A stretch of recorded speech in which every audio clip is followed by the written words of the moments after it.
So the precept, the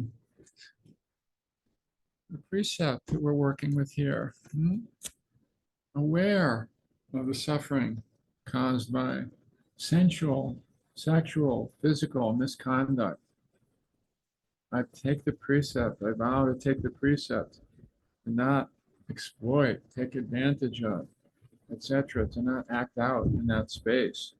And of course, as Susan so beautifully discussed, so it begins with our relationship with our own bodies and the non-harm of our own bodies in the space, the taking care, the respect. And but there's this question of other beings. There is this question of other beings and respecting other beings. And of course, with all of these precepts, we can go, well, I'm certainly not going to kill anyone. I don't do that. I'm certainly not going to steal from anyone. I'm certainly not going to hurt someone physically, sexually. I would never do that. Who would ever do that? Right? Of course, we're not going to do that. Yeah? And yet, we look around the world, we don't have to look very far, and we see that it happens. All of these things, we see all of these precepts broken in very profound ways, don't we? Yeah. And when it comes to sexual misconduct,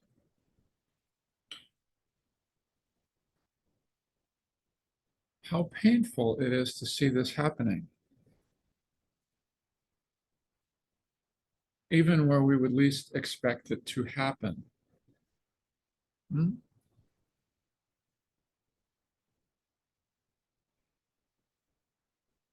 father would never do that. An uncle would never do that. A therapist would never do that. Certainly, a Dharma teacher would never do that.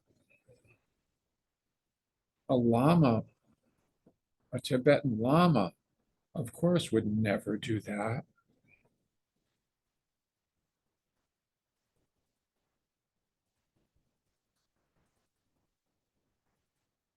And yet we see it done. We see it. If you're fortunate enough to not have been close to seeing it, that's so good. I have seen 4 Dharma teachers, 4, who I've worked with, not just read about, work with, act out in that space and sleep with students. So often it happens in a position of power, not a position of power. 4 times, teachers that I trusted, teachers who apparently had relatively deep meditation practice, teachers who'd practiced for years, act out in that space.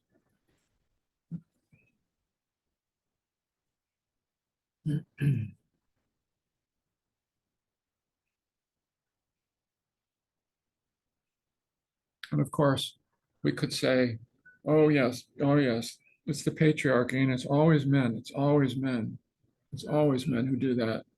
Well, mostly it is, but I had a nun. Susan and I were teaching a retreat, and we're not teaching a retreat, we're meditating on a retreat. And a senior nun one time put a note under my door, a seductive, provocative note under my door, under the door of my kuti. A senior nun. It's so things that could never happen, things that would never happen. How could they possibly happen? And they happen. This is a very powerful energy, this sensual sexual energy. It's a very powerful energy. that the management of that energy can go awry. We've seen it. We've seen it. We've seen it. And it's so heartbreaking. Susan and I have met. One time we met with 5 women who had been seriously sexually abused by a Dharma teacher. And we've seen the pain years later of these women still trying to recover from the horror of that. Seeing how they were not even able to get back into the Dharma after that, that they were so disillusioned and so hurt. So we've been close to it. We've seen it up close and personal. Some of these things, when we see them up close and personal, they register at another level. Yeah, yeah. And so what do we do with all that? I think that this is one of these precepts that we just need to look into the more subtle nuances of it within ourselves. You know, to be really mindful that there are powerful energies here within us that need to not be acted out, you know, even in subtle ways, with seductive energies, with energies that exploit, that take advantage of, that dominate, in the workplace. We hear about in the workplace where a boss would never do that. The bosses do that, etc., etc. It's just really taking a closer look. How are we with that? How are we in this space? And what are the real principles that underlie it? Of course, these precepts are also connected with some of the other precepts. Am I taking what's not given in that space? Is there something really addictive going on in that space, which would connect with the 5th precept, which we'll get to down the road?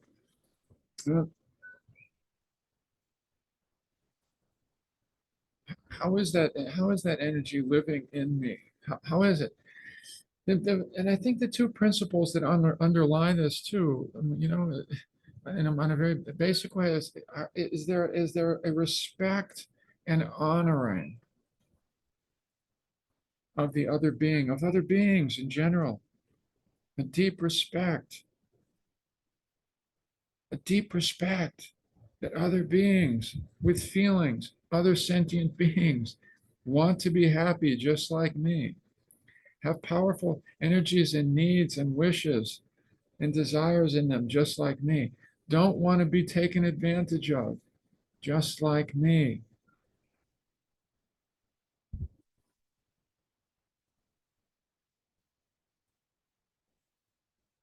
A deep honoring of the other. So much of these precepts is about a deep honoring of ourselves and the other, not wanting to harm ourselves, really not wanting to harm the other. And the other is just a much deeper self-honesty in terms of our motivations, our complex motivations, our tendency to rationalize in complicated ways sometimes to get some of our needs met. We're not beyond all of that.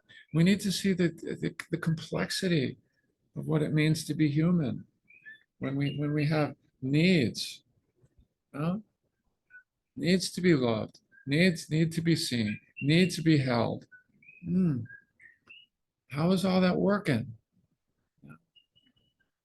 And also deep honesty with respect to ehipasiko. How does it really feel? How does it really feel in here, my behavior with myself and with others? All we can do is shine the light. Rather than, oh, what's going on out there, is shine the light into our own behavior, our own relationships, our own relationships. Working with our own energies and being deeply honest about them, increasingly honest about them, just increasingly honest.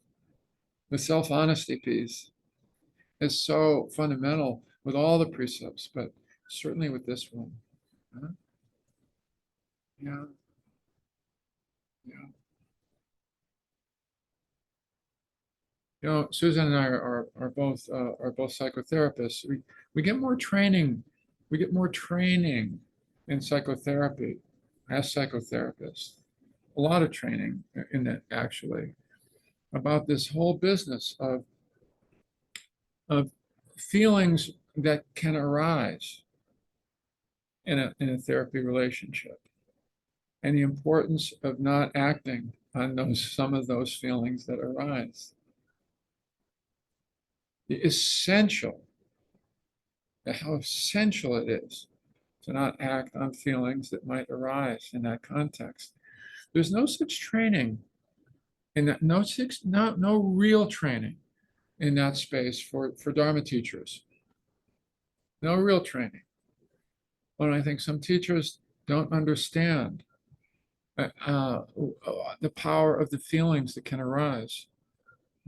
You know, when they're in a position of power, when they're being adored in some way.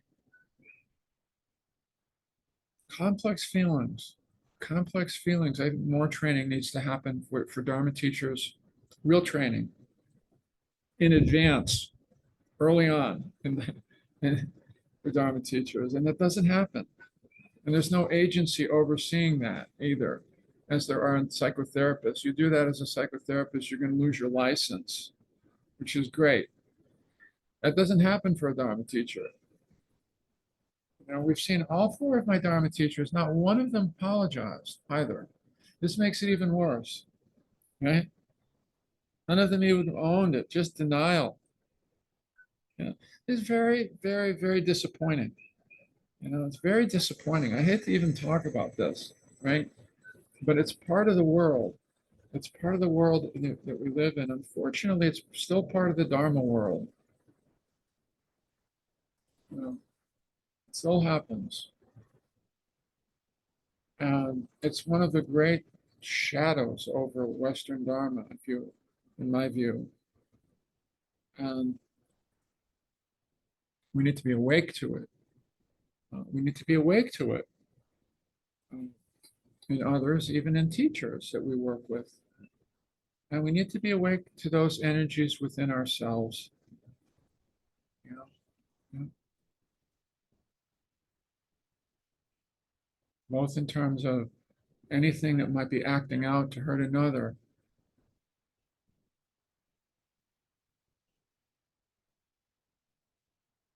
Yeah. So more discernment, more discernment. Yes. Just yeah. It's more discernment and more care in the space. It's very, very important. Very important. Um, uh, and just to say, Susan and I, our hearts have broken many times working with teachers who could not honor this precept. Yeah. And so within ourselves, please let's honor this precept, however we do that, for the benefit of all beings, for the benefit of all beings. Yeah, yeah, yeah. Thank you.